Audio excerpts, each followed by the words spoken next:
Shalom from Israel to all of the Daystar viewers around the world.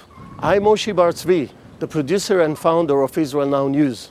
We at Israel Now News are dedicated to bringing you the full story and the truth about Israel from Israel. It's written in the Holy Bible when David said in Psalm 25:5, "Lead me in your truth and teach me, for you are the God of my salvation. For you I wait all the day long." And God says in Zechariah 8:16, "These are the things that you shall do. Speak out the truth to one another. Judge with truth and judgment to peace in your gates. And always search for the truth, and the truth shall set you free." John 8:31. I hope you enjoyed the program. God bless you from Jerusalem. Shalom, shalom.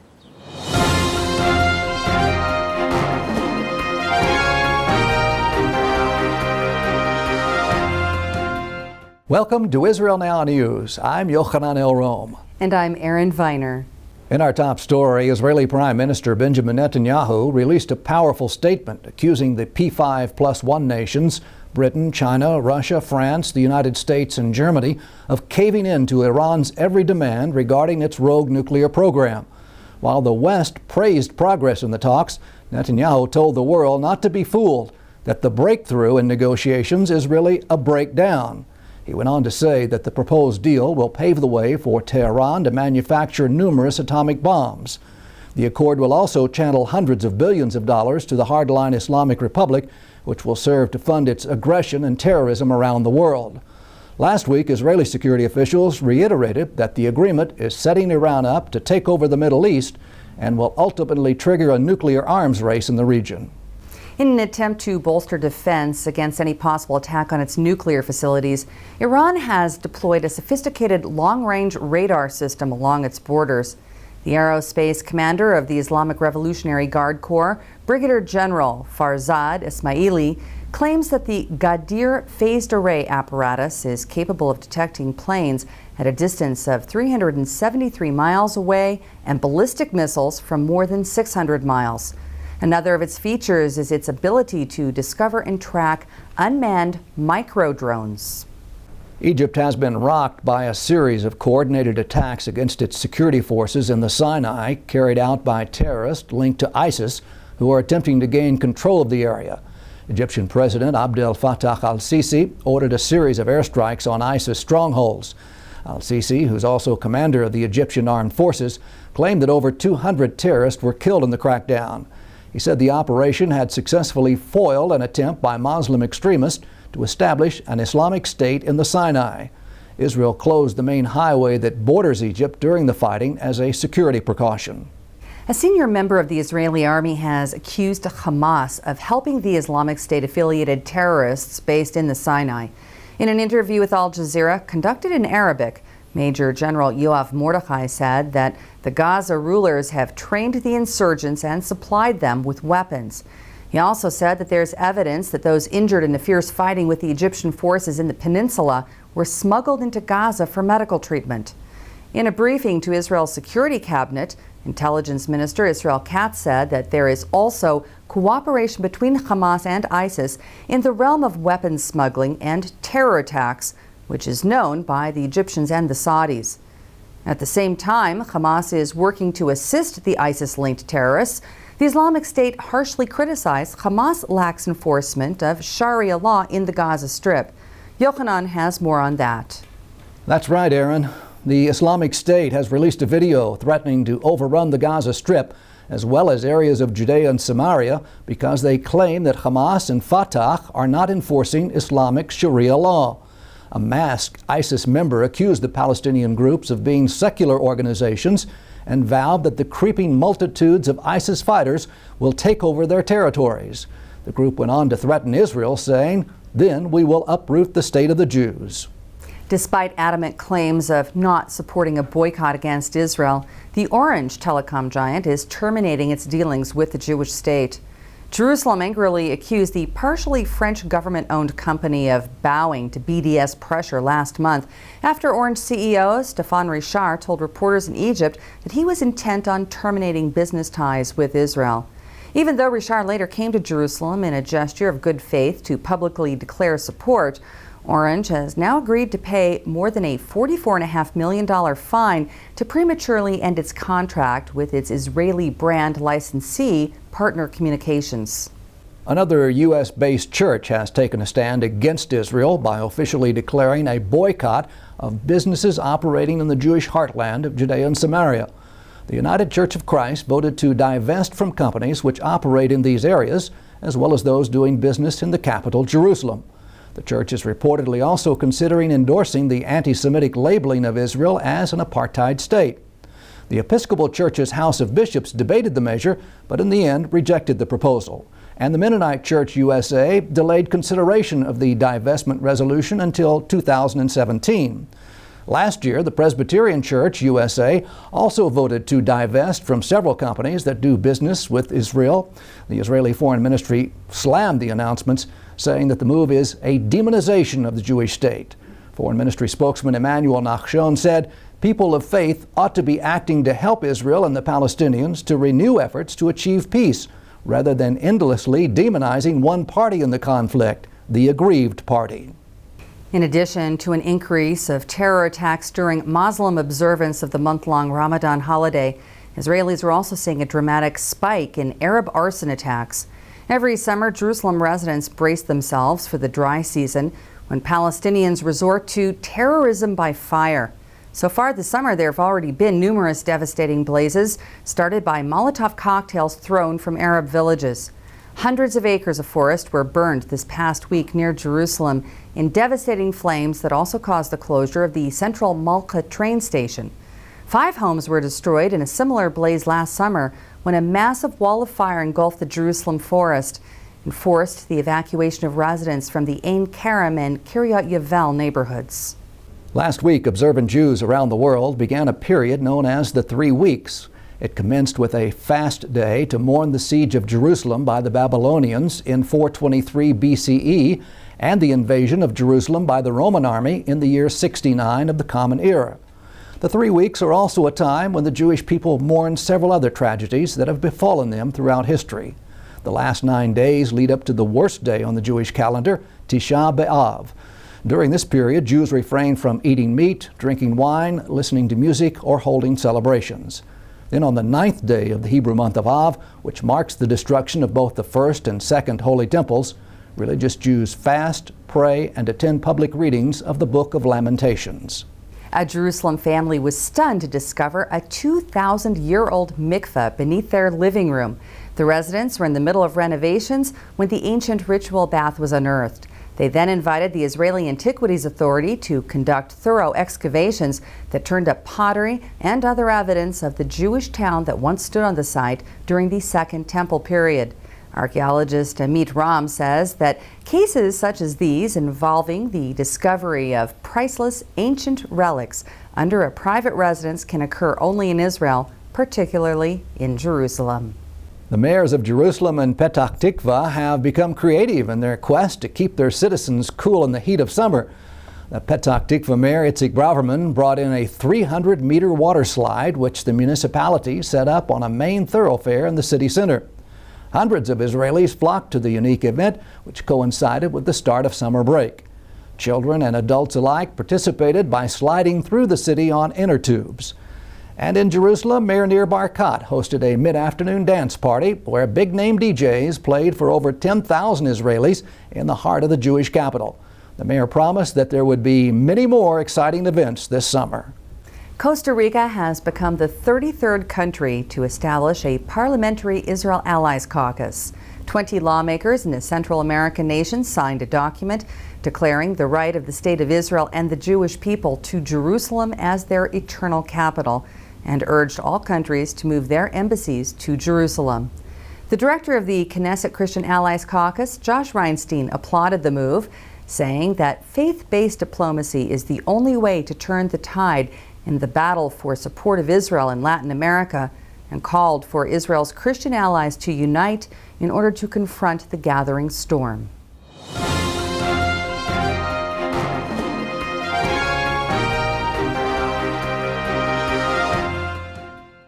That concludes the news portion of our show. Stay tuned for Ask the Source with Josh Reinstein.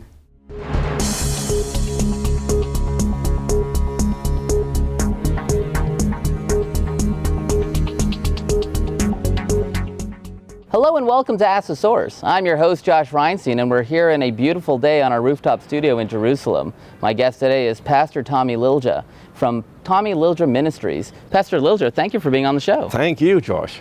Pastor Lilja, tell our viewers a little about what is Tommy Lilja Ministries. Well, Tommy Lilja Ministries is a worldwide ministry. We are working all around the world. We are doing huge evangelistic campaigns. We are running orphanage. We're having a TV ministry. And then we are helping as many Jews we can back to Israel. Well, you're strategic partners with Keren Hayesod, the United Jewish Appeal, and you've worked to bring back Jews to the land of Israel. Why is that such an important thing for you? Well, you know, first time when I came to Israel, God spoke to me about helping Jews back to Israel. And when I came back to Sweden and US, I wanted to work with the organizations already doing that, but they turned me down. So I had to start up my own organization, and the only one who wanted to work with me, it was Keren Hayesod and Jewish Agency. And I have understood now that I got the best.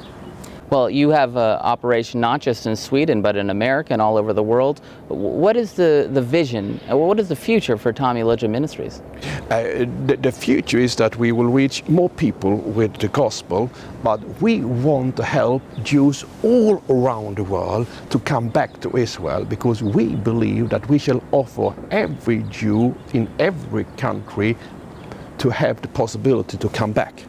You're originally from Sweden, and there's a lot of pro-Israel people from Sweden. The grassroots of Sweden actually stands with Israel, yet the government is very antagonistic. Why doesn't that support from the grassroots translate into political action? Well, you know, Josh, it's because of the socialistic heritage that we have in Sweden.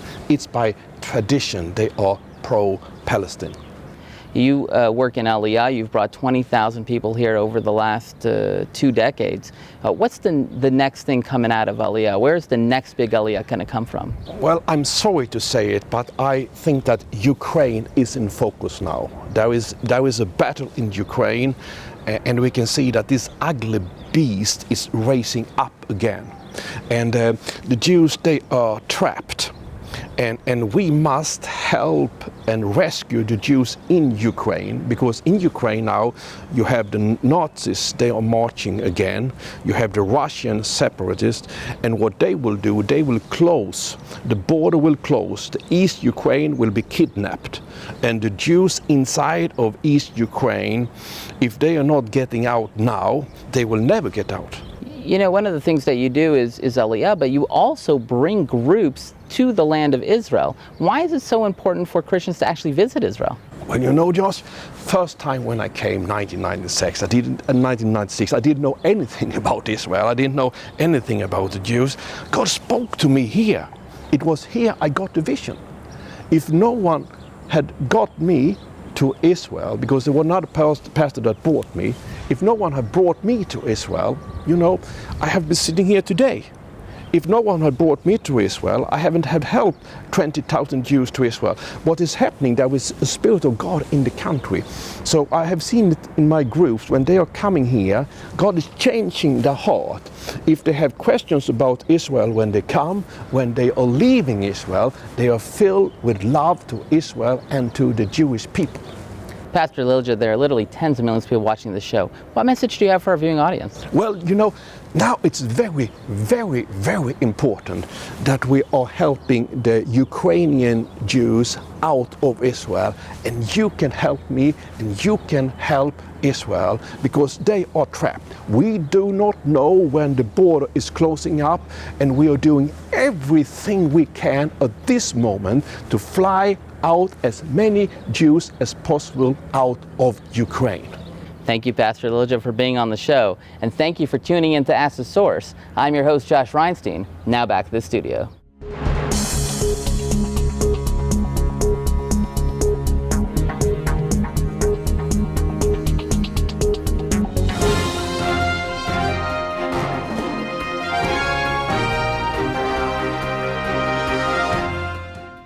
Up next, shining light from Israel.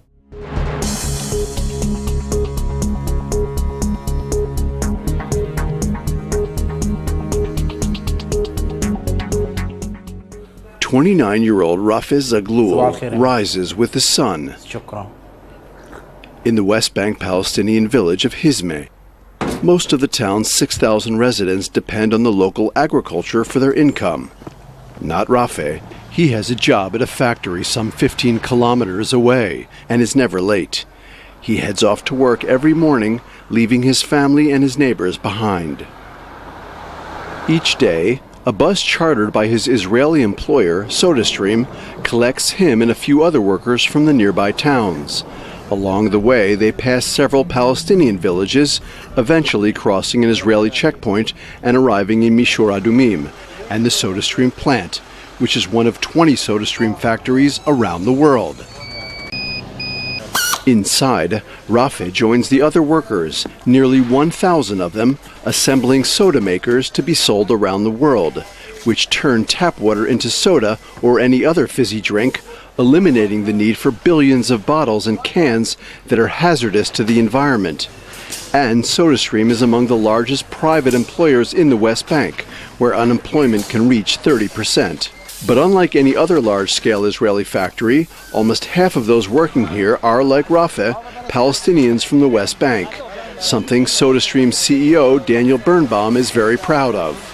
We give them an opportunity to not only have a job and health insurance, but also social benefits and a very high pay scale, which they could never achieve in the West Bank.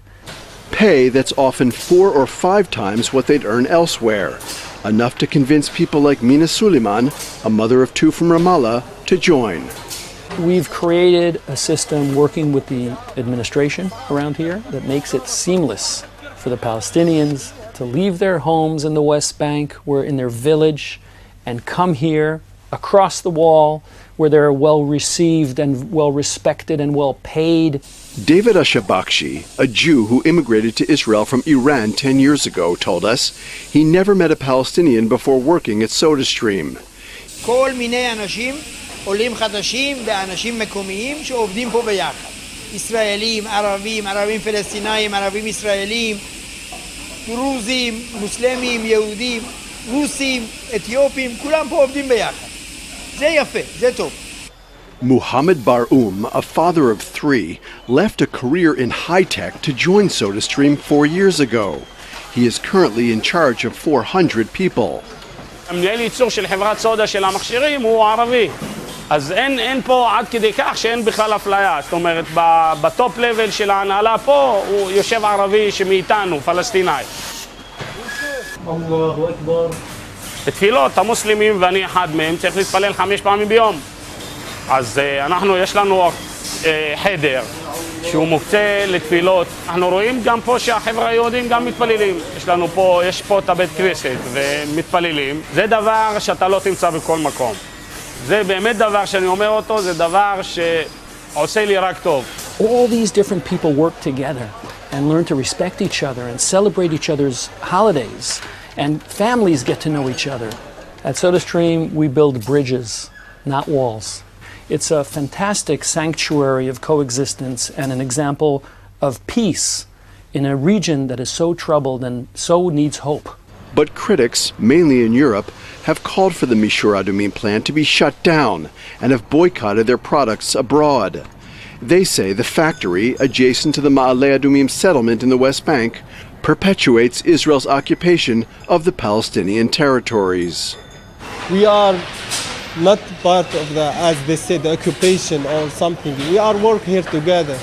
And if it comes peace in some time, we hope that will come, and we will be, maybe we'll stay here also to work together, in the Palestinian state or in the Israeli state. Nabil Basharat told us SodaStream has given him not only a job, but a dream in an economy where they are few and far between. And he and the other Palestinians working here, nearly 500 of them, each feed around 10 dependents. They have to understand our situation here in the Palestinian Authority.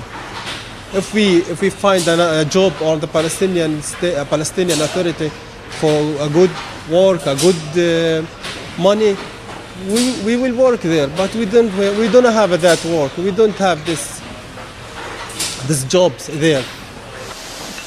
I'm not going to throw them to the street. I have an obligation to these people. You know, the easiest thing for me to do would be to shut down this facility. There are so many untrue, misinformed, manipulative claims against SodaStream as if we're benefiting from being in this location, and they are so untrue. I'd like to tell you all of them. For one, we're not getting government incentives for being here. We have to pay a penalty to be here. We're far away from the port. We're far away from our suppliers. It's more difficult to find engineering skill. Engineers like Osama Shanan, who's been growing with the company and is now a department manager. A Druze from the Galilee, Osama says he would be happy to see his Palestinian colleagues working with him for many years to come. אני מרגיש גאה, מרגיש שאני שייך לחברה מאתגרת והחברה המובילה. Towards the end of the day, Yusuf Basharat asks us to follow him to his home in Ramallah, his new home that he built with 1 year's worth of savings from his job. Now I have a house, and other person not have a house and other people. Because I work in the SodaStream, I have a house, and I bought a land, you know. I want to tell you, I bought a land. When I saw the stream, I am very happy. The Muslims and the Jews had the same father. We are really cousins. And there were many years and centuries where we got along really, really well. My hope, my prayer, my belief, and my responsibility at SodaStream is that we will fulfill the prophecy from the book of Isaiah. Nation shall not lift up sword against nation, nor shall they learn war anymore. We can make this happen, one person at a time, one family at a time. Instead of learning war, let them learn how to make a soda maker. And by doing that, not only do we make the world a greener place, a safer place, a planet free of bottles and cans and pollution, but we also make a world where people live together in peace and harmony, and we all have a better future for our children. Which is exactly who Rafik can't wait to come home to, and exactly who he'll think of when he heads out to SodaStream tomorrow.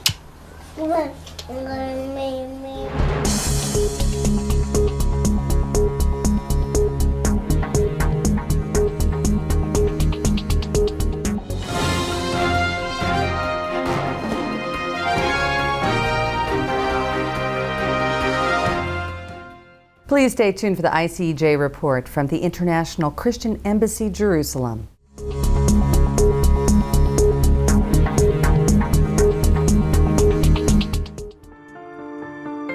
In 1980, the Israeli parliament passed a law declaring a united Jerusalem as the eternal capital of the State of Israel.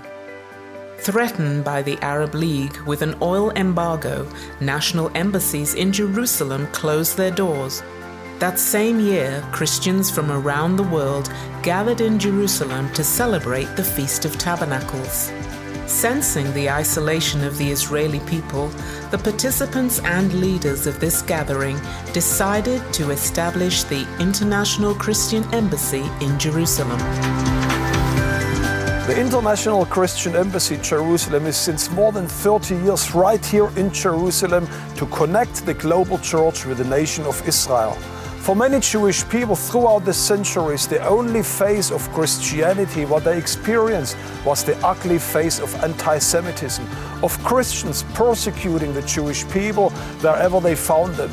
As Christian Embassy, we are here in Israel to show a new face of the church, a new face of Jesus Christ to the Jewish people.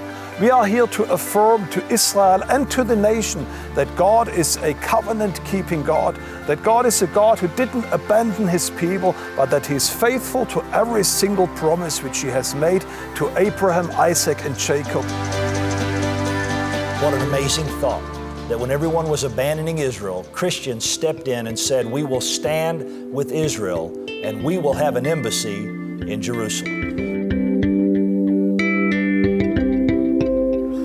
Already for more than 30 years, the International Christian Embassy Jerusalem is reaching out all over the land, from the north to the south, from the east to the west, to reach those people that are in need. And these people are, of course, the Jewish people who live in this land. But we've also been reaching out to the Christian Arab, to the Muslims, to the Bedouin, and to the Druze that are part of the population of Israel.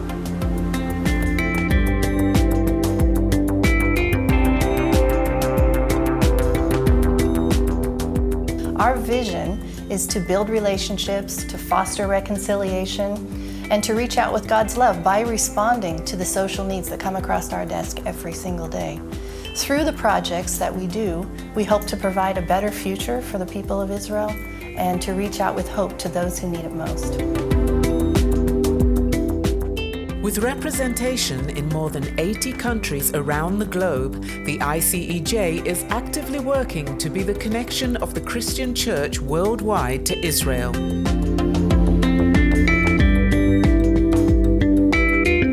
To say that we want to reach every country in the world, it's not just a saying, it's a mandate from God that we are to reach into every nation of the world, find those willing to represent their nation and stand with Israel in these days. It's prophetic, it's significant, and it's absolutely world-changing. Through our publications, TV programs, digital media platforms, and annual events such as the celebration of the Feast of Tabernacles, we are providing resources and opportunity for the church to connect and engage in being an active part of what God is doing today in the nation of Israel.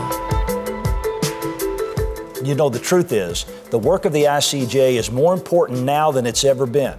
With Israel at the eye of the Middle East storm, we must stand with Israel. And we must stand with the Jewish people to see God move in our generation right here in the land. It's so important to educate the church regarding Israel from the Word of God and in the Bible. There's a lot of theory among the Christians speaking about Israel and a lot of opinions, but we do have to go to the Word of God with the revelation of the Holy Spirit actually, so the church can really understand that without the Jewish people and without Israel, there wouldn't be any church, there wouldn't be any Bible, there wouldn't be any salvation. I want to personally invite you to find out more how you can connect yourself or your church with the nation of Israel. I look forward to hearing from you. To learn more about how you can connect with what God is doing today in Israel, visit our website at www.icej.org.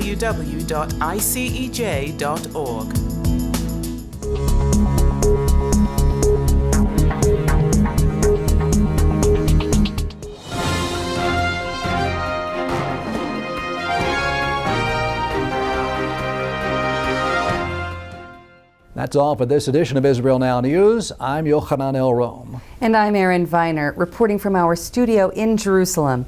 Please join us again next week for all of your Israel updates.